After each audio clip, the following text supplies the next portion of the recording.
सुप्रभात बच्चों। हिंदी पद्य खंड के अंतर्गत संत शिरोमणि कवि सूरदास की जीवनी के विषय में आज हम पढ़ेंगे। संत शिरोमणि सूरदास का जन्म सन 1478 ईस्वी और देहावसान मृत्यु सन 1583 ईस्वी को माना जाता है।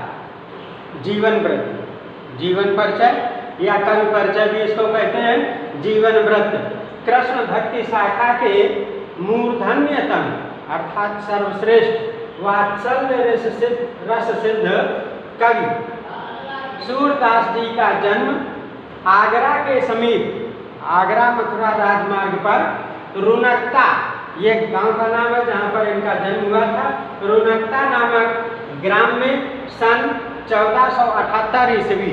अगर इसको विक्रमी संवत में बदलें तो संवत 1535 विक्रमी में हुआ था। जन्म कब हुआ?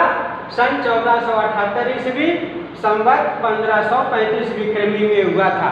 इनके पिता पंडित रामदास जी सारस्वत ब्राह्मण थे।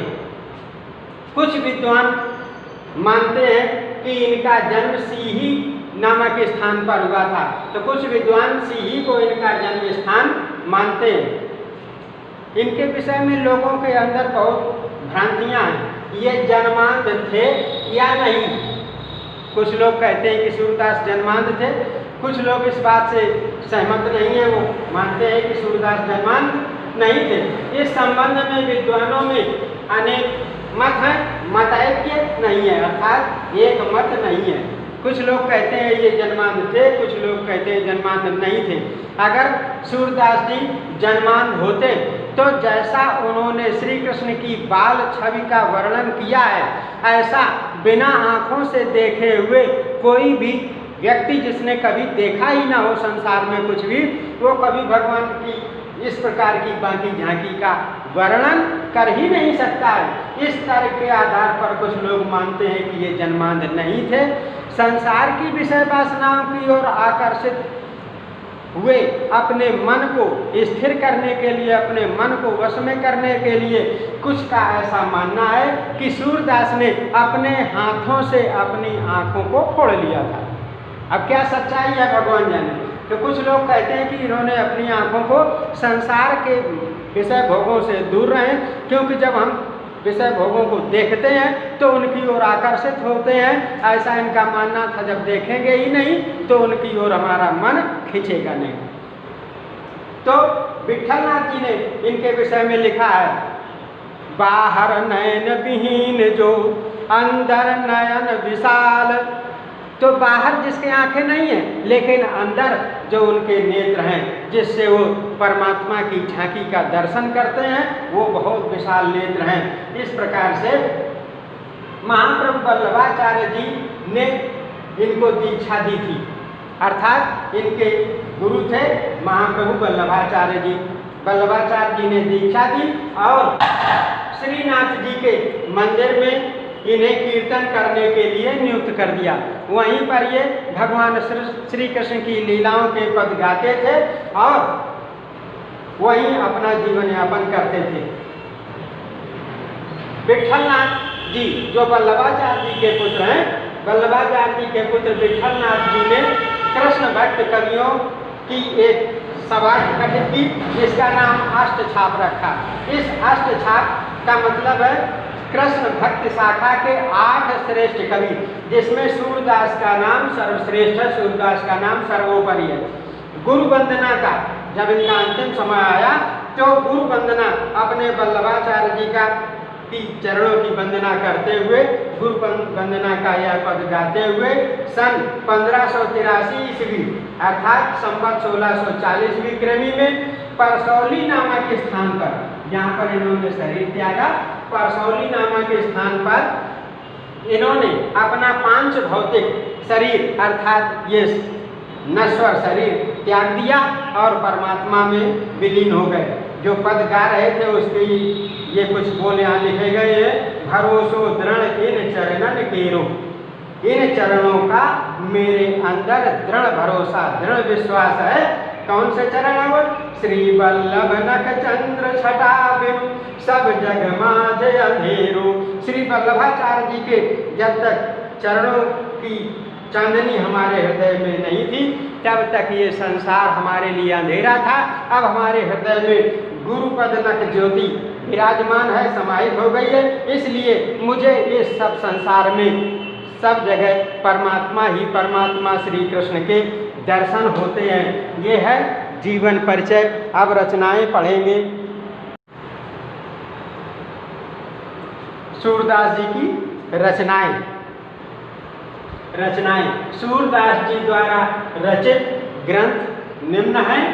नंबर 1 सूरसागर, नंबर 2 सूरसारावली और नंबर 3 साहित्य लहरी। सूरसागर, इसमें वर्ण विषय का आधार, सूरसागर में जो विषय वस्तु है उस विषय का आधार है वेदव्यास द्वारा रचित श्रीमद् भागवत महापुराण। इसकी जो कथा वेदव्यास ने संस्कृत में वर्णन की है, सूरदास जी ने उसी का हिंदी पद्यानुवाद करके ब्रजभाषा में गाया है। सूरसागर का सर्वाधिक मर्मस्पर्शी अंश, इसमें जो वर्णन है वो जो वर्ण विषय है उसका सबसे हृदय स्पर्शी, मर्म को, अंतः को प्रभावित करने वाला अंश है भ्रमर गीत। भ्रमर गीत इसका सबसे अधिक श्रेष्ठ खंड है, जिसमें गोपियों की वाक्पटुता अत्यंत मनोहारिणी है। कहा जाता है कि इसके पदों की संख्या 1.25 लाख थी। सूरसागर में सूरदास द्वारा रचित 1.25 लाख पद थे, किंतु दुर्भाग्य से अब केवल 10,000 पद ही प्राप्त हैं। बाकी सब लुप्त हो गए, अदृश्य हो गए, नष्ट हो गए। आगे उनकी संख्या नहीं मिल रही, आगे पद नहीं खोजे जा सके हैं। केवल 10,000 पद ही वर्तमान में प्राप्त हैं। नंबर 2 सूरसारावली। सूरसारावली रचना शैली, विषय वस्तु, भाषा और भाव सभी दृष्टियों से यह सूरदास का अनुपम ग्रंथ है, अद्भुत ग्रंथ है। इसमें 1160 पद संकलित हैं, 1160 छंद हैं। नंबर 3 साहित्य लहरी। साहित्य लहरी, इस ग्रंथ में सूरदास के दृष्टकूट के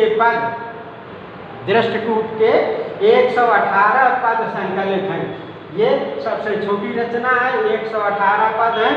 इसका मुख्य वर्ण विषय है नायिका भेद वर्णन और अलंकार निरूपण, इसके वर्ण विषय हैं। अब सूरदास का हिंदी साहित्य में स्थान। सूरदास जी की विषय वस्तु में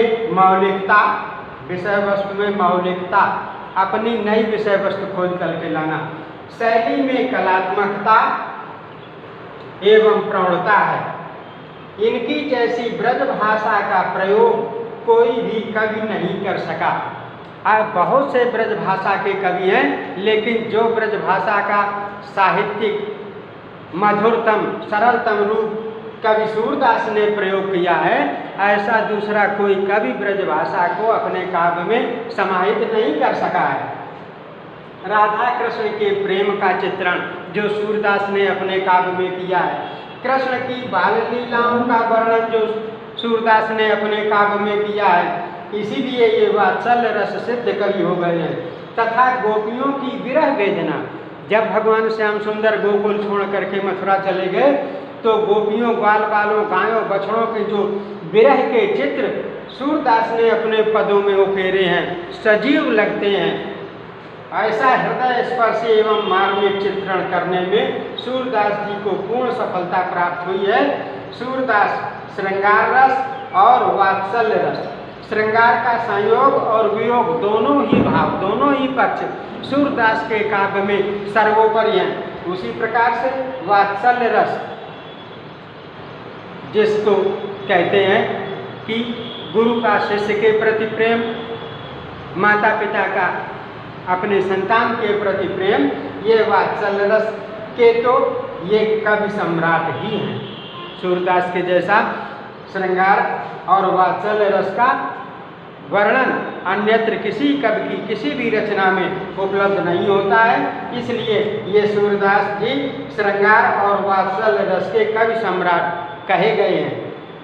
सूरदास के विषय में किसी ने कहा है कि सूर सूर तुलसी शशि उडबन के सवदास, अब के कवि खद्योत सम जहाँ तहाँ करत प्रकाश। अर्थात सूर सूर सूरदास इस साहित्याकाश के सूर्य हैं जिसके निकलने से तीनों लोकों का त्रिभुवन तम भागा, तीनों लोकों का अंधकार नष्ट हो जाता है।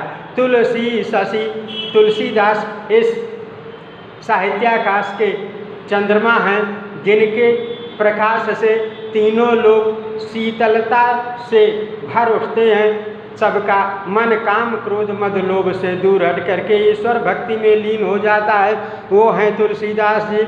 और उडुगन के सवदास, उडुगन माने अन्य नक्षत्र जो तारागण है, वो केशव दास की कविताओं में ऐसा चमत्कार है कि सबके मन को आह्लादित कर देता है।